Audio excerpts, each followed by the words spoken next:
When Joe Biden and Donald Trump met each other on the debate stage in 2020, there were accusations. I don't make money from China. You do. I don't make money from Ukraine. You do. And anger. My son was in Iraq. He was not a loser. He was a patriot. But with Biden now aged 81 and Trump 78, Americans will be looking out for certain key characteristics. Strength, vigor, vitality. They want to see how they look up against one another physically. In recent weeks, Democrats have decried videos made viral by conservative media, which say Biden freezes or looks lost at big events. Political experts say this debate will be his chance to challenge that. For Democrats, there's always going to be a concern that Biden, who's never really been a great public speaker, that Biden would show his age and confirm a lot of the fears people have about him. But on the other hand, again, the bar for a good performance is so low that Biden may be able to clear it, and it may actually be helpful to him. Immigration, the economy, no one can be free, abortion rights, and foreign policy will all feature in this debate.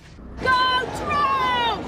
And after months of more generalised statements at rallies filled with fans, Trump will now be pinned down to unequivocally state his policy positions. He doesn't generally have to answer a lot of follow-up questions about a particular policy area.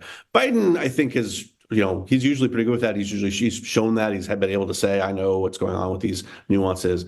But Trump maybe would like to be able to show that. But as both men prepare to lay out their visions for the country, Democrats are warning of a conservative vision that they say could endanger the country.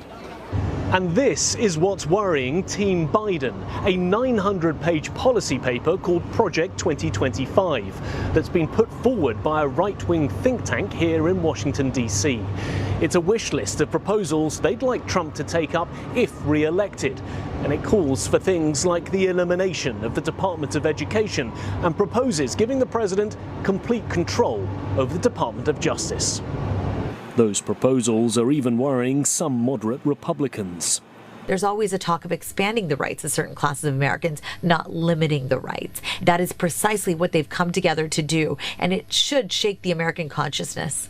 But one idea in particular, removing non-partisan civil servants and replacing them with Trump loyalists, is raising alarm bells over the potential for expanded presidential powers.